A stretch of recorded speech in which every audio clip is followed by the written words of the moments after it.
You're settling in now. Let the world slow down around you. Let the quiet seep in, gently replacing the noise of the day. You're here not to be jolted, but to drift, softly, steadily, into the folds of forgotten time. Tonight we journey far from modern comforts.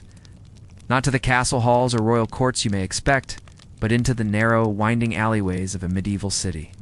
These places were crowded, aromatic, restless, and entirely alive. Yet they were not built for ease or for the faint of heart. This is not the medieval fantasy of books and films. Here you'll find the stone beneath bare feet, the clang of the blacksmith's hammer in the dawn, and the scent earthy, acrid, sometimes sweet, of a world without plumbing, refrigeration, or quiet. Through 4 distinct chapters, we will explore what life was truly like. First, we'll walk in the worn shoes of the urban poor, examining their days in close, textured detail. Then we'll turn our attention to a woman of the time, the alewife, and her precarious place in the economy and community. We'll then peer into the shrouded mystery of the Black Death. And finally, we'll lift the veil on the elite, dining among the gilded in contrast to the grime below. Close your eyes if you like. Let your breathing steady. Imagine the past, not as it is usually told, but as it truly unfolded, one quiet day at a time. Imagine yourself waking up not to an alarm, but to the sound of hooves and hammers echoing off stone. You're not alone. You never are. In your shared room, really more of a corner of a single-room home your family stirs. Parents, children, maybe an aging grandparent. The air is thick with breath and straw dust. The walls damp in the corners. There's no privacy here. There's no silence either. Your bed, a pile of old rags atop hay. The hay itches always. The rags never fully dry, especially in winter. When the cold presses in through wooden shutters, ill-fitted to the wind, if it rained yesterday, and it often does, the streets outside are slick with mud, manure, and whatever the chamber pots contributed overnight. You dress in the same rough tunic you wore yesterday. It's made of undyed wool. Of course, it smells faintly of smoke from the fire pit, where breakfast a crust of barley bread, maybe a smear of soft cheese, if you're lucky, is warming. There is no toothpaste, no bathroom, no soap as you know it. You rinse your face with cold water from a shared bucket, water drawn from the communal well, unless that well has gone stagnant or dry. Outside, the street is alive, but not bright. The city is narrow, pressed in. Buildings lean inward, upper stories almost touching above, turning streets into long, crooked corridors. The sky is a suggestion. People bustle past. Bakers with wide wooden trays, children with bare feet chasing each other. A pig nudges through refuse near a cart. The butcher has already begun his day's work, can hear the wet thump of the cleaver, can smell it too, mingled with the sour reek of urine that's thrown from upper windows with a warning cry. Guard Lou, if you're lucky enough to hear it in time. You are a laborer, or perhaps a weaver's apprentice. Maybe you've been apprenticed to a candle maker, and your hands are speckled with wax burns. Your work is physical, repetitive, and long. There is no off the clock. You work when there's light, or when there's fire to see by. Lunchtime, if it exists, is hasty. Often a shared pot of pottage, bubbling with lentils, onions, or turnips. Meat is rare, reserved for festival days, and even then, it's more bone than flesh. Illness comes often, and it lingers. A toothache becomes an infection. Cough can mean weeks of worsening fatigue. The physician's remedies are herbs, leeches, or charms. Not all believe in them. Many rely instead on prayer. As the sun sets dimly through the crowded skyline, you might gather near the fire in the town square, or huddle with neighbors for warmth and gossip. News spreads slowly, if at all. There are no newspapers, no clocks, no maps for you. Instead, the rhythm of your life is set by bells. The church bell tolls for morning mass, for midday pause, and for evening prayer. It also tolls when someone dies. Often it tolls, and when the night closes in, so does fear. There are no streetlights. Darkness hides everything: thieves, rats, spirits, or so you believe. You bar your door with a plank. Hope the wind stays out and settle in on your hay again. The city is still, but it is not quiet. Dogs bark. Someone wails in the alley. A baby cries through thin walls. Sleep comes slowly and never deeply. And tomorrow, it's the same.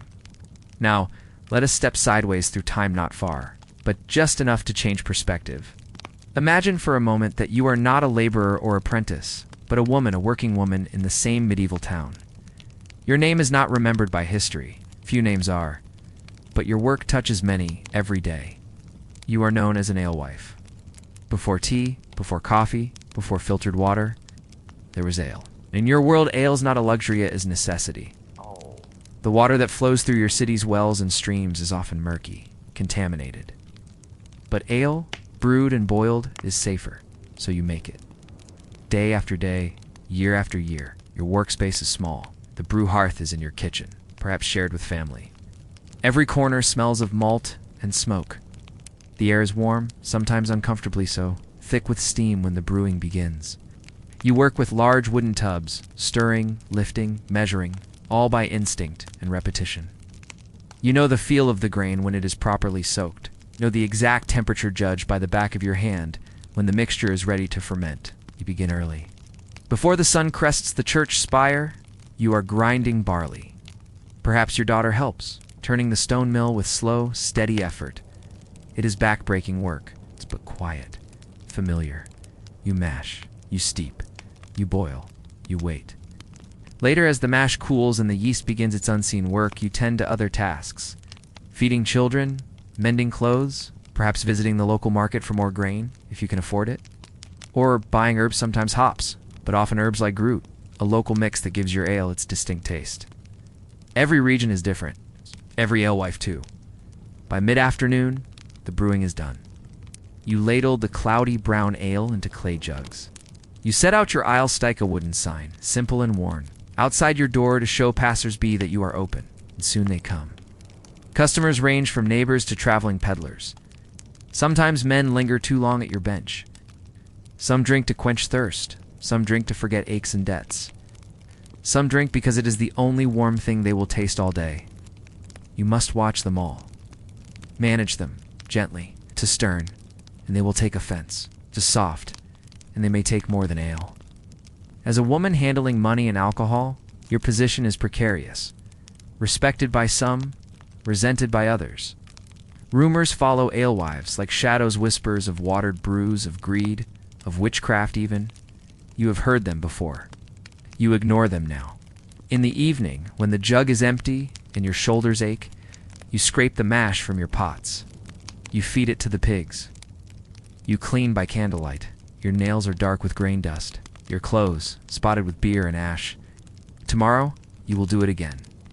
There is no guild for you, no formal training. Only the knowledge passed from mother to daughter, neighbor to friend.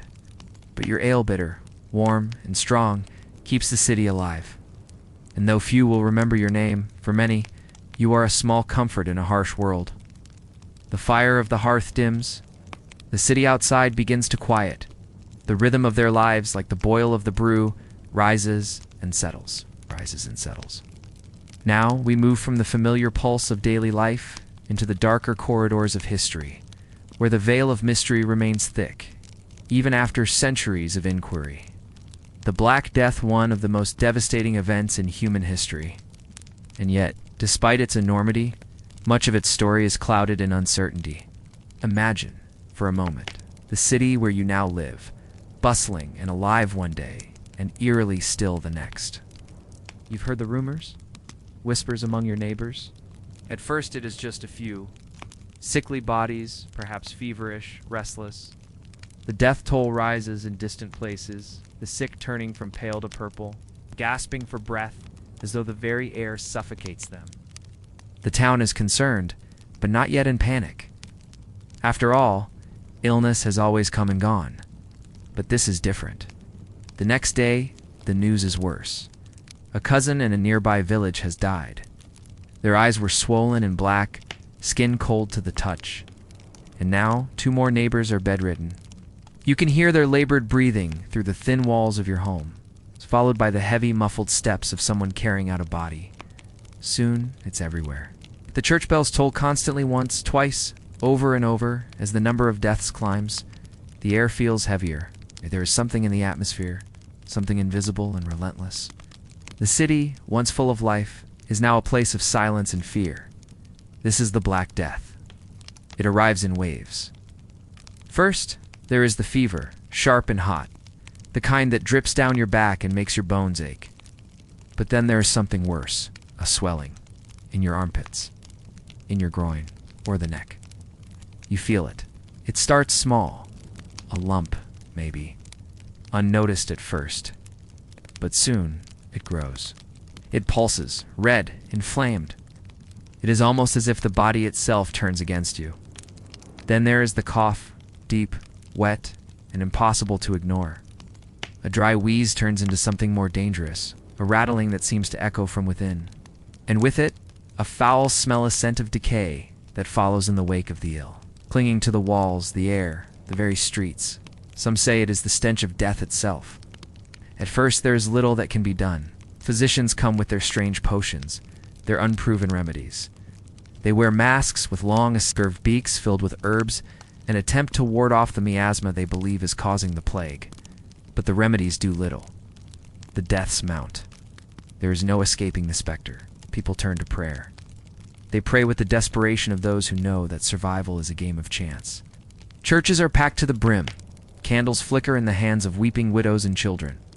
But the death toll continues to climb, with no sign of relief. In your city, you are not immune. People begin to flee those who can, at least. Traders abandon their shops. Wealthy citizens seal themselves away in their estates, but the pestilence does not care for wealth. It spreads rapidly, swiftly, leaving its mark on both rich and poor alike. Even the streets, once bustling with the hum of commerce, grow empty. The silence is oppressive. At night, the scent of the sick and the dying lingers in the cool air. The distance, you hear the wail of another lost soul. And it is followed by the inevitable call of the bell that rings once, twice, for the departed. What was the true cause of the Black Death? Many still wonder even today. Some say it was the bubonic plague, carried by fleas that lived on rats. Others speak of other causes, the miasma theory, which suggested the disease spread through bad air or even divine retribution. What we do know is that the Black Death transformed societies. Entire towns were wiped off the map. People were buried in mass graves. In some places, it is said that there were no survivors to bury the dead.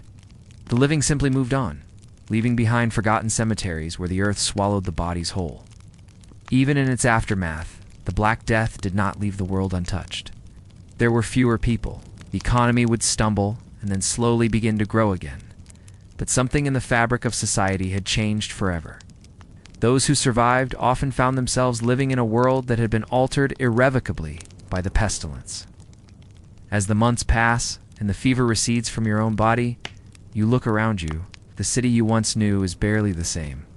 The life that filled its streets has been replaced by a deep, almost unbearable silence. And for many, the questions linger. Why here? Why now? The world continues to breathe, and yet the scent of death remains faintly in the air.